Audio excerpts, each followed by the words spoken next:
Allah sudah menghendaki terpapar corona, yang pasti akan terpapar. Sebaiknya jika Allah menghendaki selamat dari corona, ya tidak akan terpapar corona. Ini paham Jabariyah. Sedangkan nomor 2 paham Qadariyah. Apapun yang terjadi dan yang menimpa manusia adalah mutlak karena usaha manusia atau kesalahan manusia sendiri. Sehingga bagi kelompok ini akan berkeyakinan jika ada orang terpapar corona adalah mutlak kesalahan manusia itu sendiri.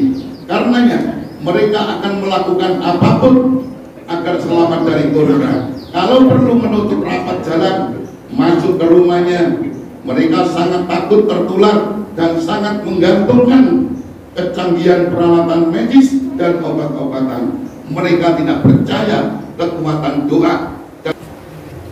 Paham yang selanjutnya, paham yang ketiga adalah paham ahli sunnah wal jamaah.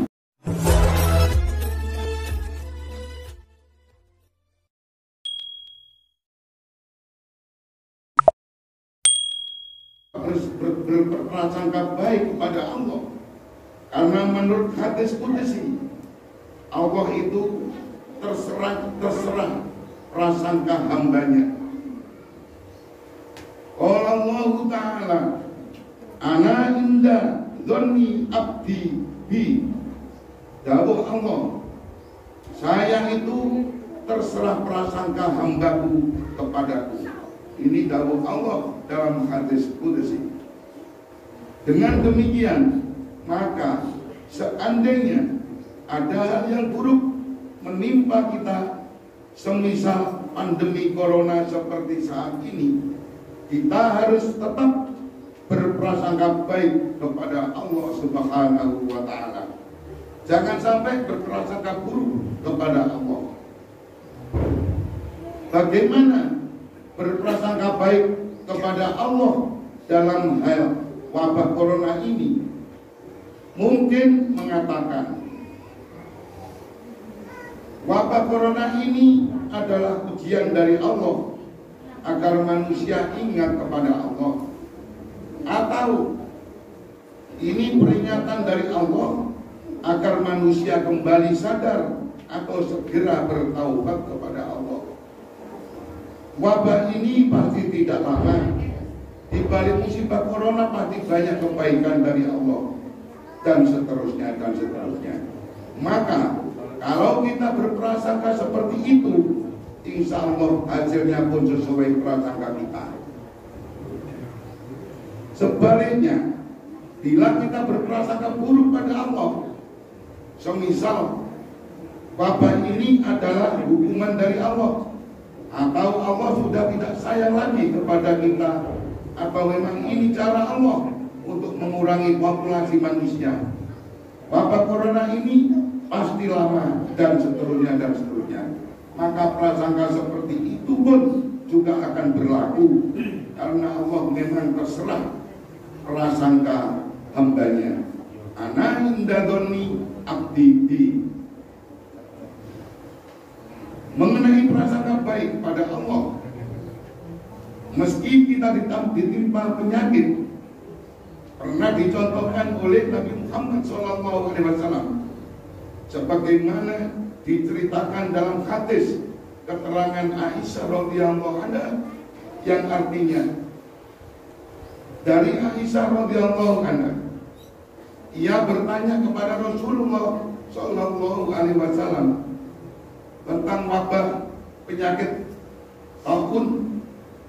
Lalu Rasulullah SAW menjawabnya, zaman dulu taun adalah azab yang dikirim Allah kepada siapa saja yang dikehendakinya, tetapi Allah menjadikan sebagai rahmat bagi orang beriman. Tiada seorang pun yang sedang tertimpa taun orang beriman, tiada seorang pun yang sedang tertimpa taun kemudian menahan diri di rumahnya dengan bersabar serta mengharap ridho Allah, seraya menyadari bahwa taun tidak akan menganiaya selain karena telah menjadi ketentuan Allah untuknya. Niscaya ia akan memperoleh ganjaran seperti pahala orang-orang yang mati syahid. Hadis rawahu Ahmad. Dalam hadis ini diterangkan satu, meskipun ada wabah penyakit taun, tapi Nabi Muhammad menyebutnya sebagai rahmat, yaitu beberapa kenikmatan dan keutamaan dari Allah bagi orang-orang mukmin. Nomor 2, Nabi Muhammad Shallallahu Alaihi Wasallam juga mengajarkan bagaimana baiknya menyikapi adanya wabah taun waktu itu, yaitu satu, supaya menahan diri di rumah dengan tujuan bagi yang masih sehat agar tidak tertular, dan bagi yang terpapar agar tidak menularkan kepada lainnya. 2, bersabar, maksudnya terus berusaha atau tidak putus asa dalam menghadapi cobaan wabah penyakit tersebut. 3, tetap mengharap ridho Allah. 4, menyadari bahwa wabah tersebut tidak akan menganiaya kecuali bila Allah menghendakinya. Dan bagi siapa yang bisa melakukan hal tersebut, dijelaskan oleh Nabi Muhammad SAW, akan mendapat satu pahala, akan mendapat pahala sebagai pahalanya orang mati syahid. Luar biasa kan? Inilah di antara cara yang pernah diajarkan oleh Rasulullah SAW dalam menghadapi satu wabah penyakit atau penyakit taun tersebut. Selanjutnya, yang perlu juga diperhatikan dalam menghadapi suatu wabah penyakit adalah menjaga emosi. Ini perlu diperhatikan.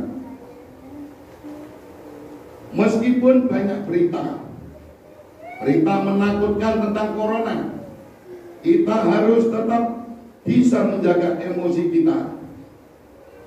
Takut boleh, tapi jangan berlebihan. Sebaliknya, berani pun boleh, tapi jangan sembrono.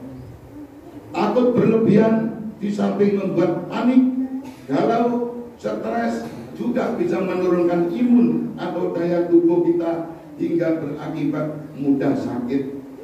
Berarti ulah akan mudah terpapar corona.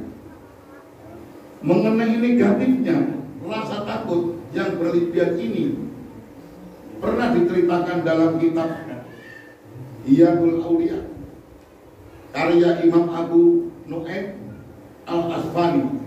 Ceritanya begini. Suatu saat ada seorang waliullah bertemu dengan virus taun yang akan memasuki suatu wilayah, hingga terjadi dialog antara keduanya. Sang waliullah bertanya, "Hei virus taun, mau kemana kamu?" Jawab virus taun, "Kami diutus oleh Allah Subhanahu wa Ta'ala ke kota Damaskus atau ke kota Syria. Berapa lama akan tinggal di sana? Dan berapa banyak korban yang akan kamu ambil?" Tanya sang wali lagi. Jawab si virus, "Saya akan tinggal di sana selama 2 tahun dan akan mengambil korban meninggal dunia sekitar 1.000 orang. Yang sudah, kalau itu ya," jawab wali katanya, "ya sudah, kalau itu memang perintah Allah, silakan," kata sang waliullah. Kemudian berpisahlah sang waliullah dengan virus tersebut. Setelah berselang 2 tahun, berpapasan lagi antara waliullah tersebut dengan si virus tadi.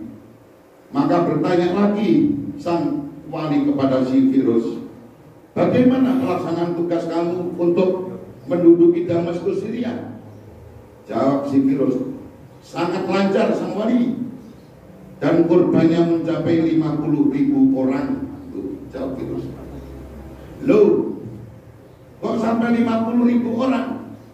Bukankah kurban yang kamu ambil mestinya hanya 1.000 orang? Tanya sang wali kembali. Jawab si virus, subhanallah, sangat mengagumkan. Memang kami diperintah Allah subhanahu wa ta'ala hanya merenggut 1.000 korban nyawa saja. Tapi karena lainnya banyak yang takutnya berlebihan hingga panik, maka korbannya bertambah. Jadi bertambahnya korban bukan karena saya, melainkan karena paniknya, rasa takutnya sendiri yang berlebih-lebihan. Ini jawab virus. Demikianlah di antara pernyataan si virus yang diceritakan dalam kitab Hiyatul Aulia. Banyaknya korban bukan karena virusnya, melainkan karena rasa takutnya sendiri yang berlebih-lebihan. Maka benarlah apa yang pernah dikatakan oleh Ibnu Sina, sang ilmuwan yang juga seorang dokter muslim pada abad ke-10. Menurutnya, kepanikan adalah separuh penyakit, ketenangan adalah separuh obat, dan kesabaran adalah permulaan dari kesembuhan. Karenanya, mari kita jaga emosi, jangan sampai takut yang berlebihan. Sebaliknya, juga jangan terlalu berani hingga menanggalkan pertimbangan. Karena kalau sampai menanggalkan pertimbangan akan menjadi sembrono, kurang hati-hati, enteng untuk melanggar aturan pemerintah. Kita bisa lihat sendiri bagaimana berita di media tentang banyaknya orang-orang yang terpapar oleh virus corona gara-gara tetap melakukan kumpulan bergerombol dengan mengabaikan SOP pemerintah, standar operasional prosedur dari aparat pemerintah. Allahu Akbar, Allahu Akbar, Allahu Akbar, la ilaha illallah, Allahu Akbar, Allahu Akbar, walillahil hamd. Ma'asyiral muslimin, sidang Idul Fitri rahimakumullah. Dalam pandemi corona saat ini juga harus bijaksana dalam berakidah. Dalam pandemi corona saat ini juga harus bijaksana dalam berakidah.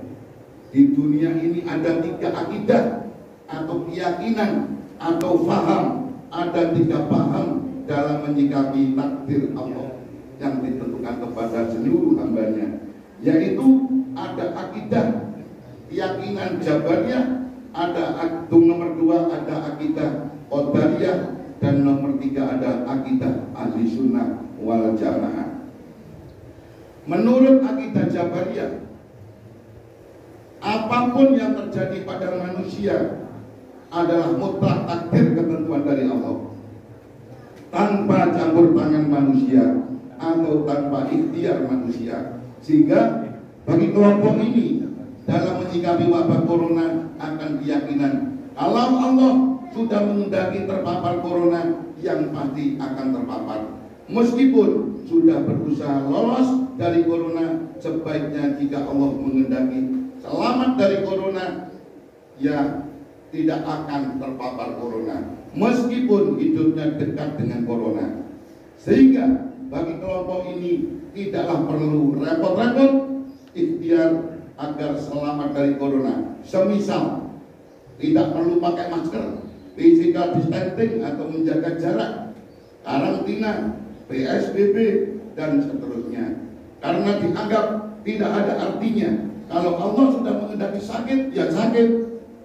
Sebaliknya, kalau Allah menghendaki sehat, ya selamat, ya akan sehat dan selamat. Ini paham yang disebut akidah paham Jabariyah.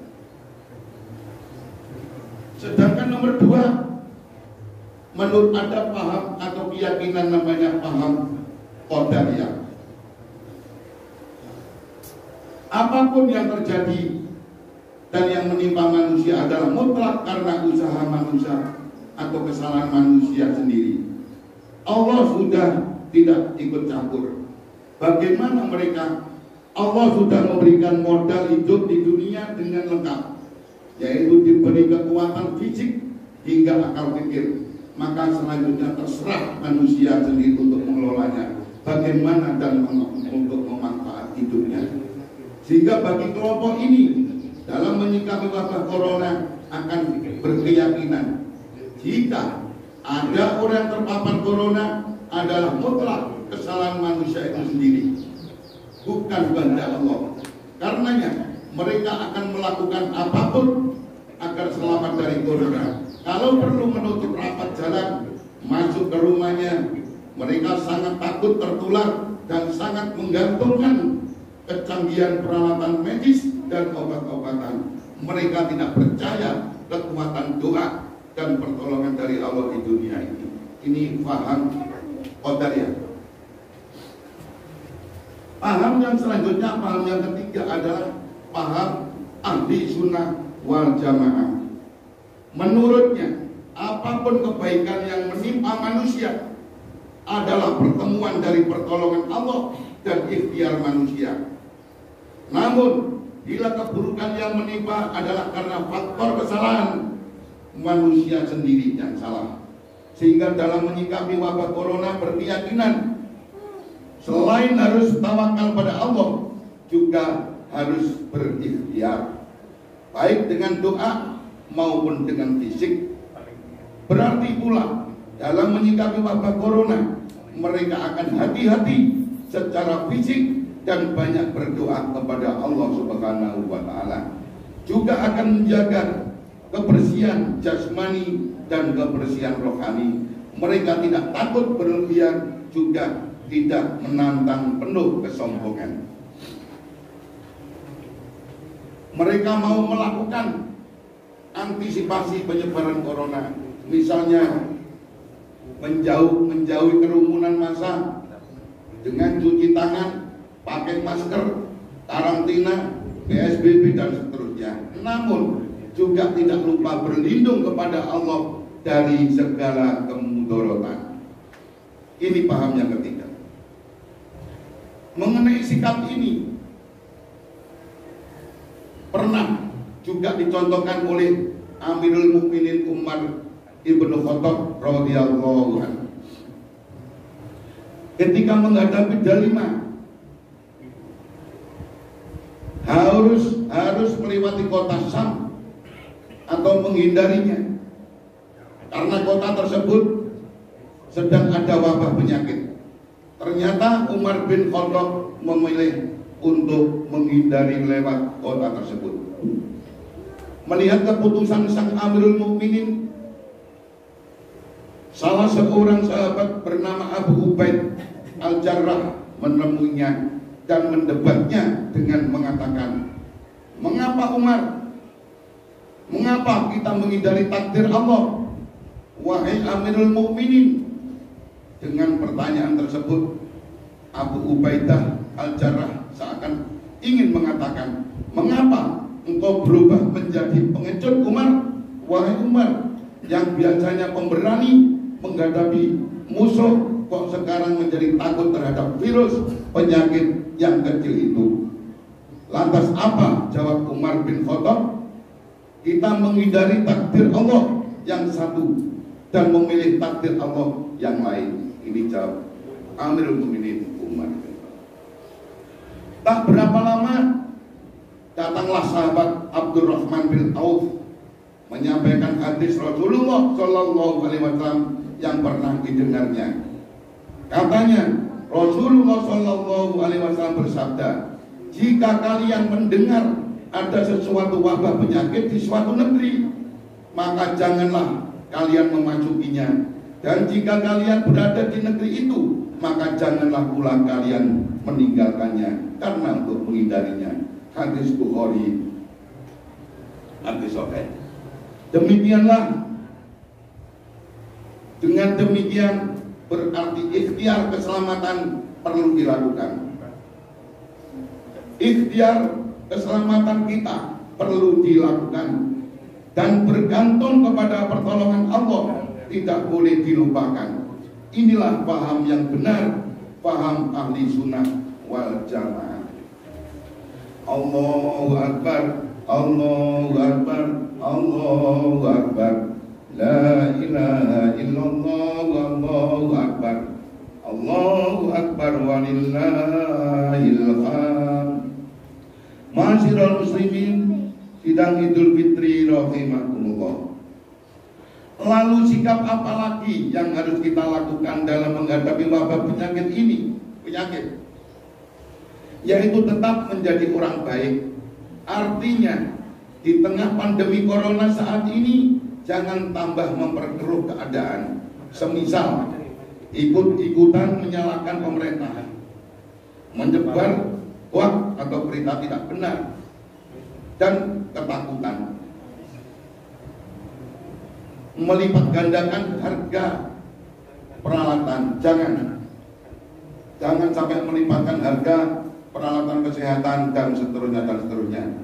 Perbanyaklah berbuat baik dan menolong sesama lainnya.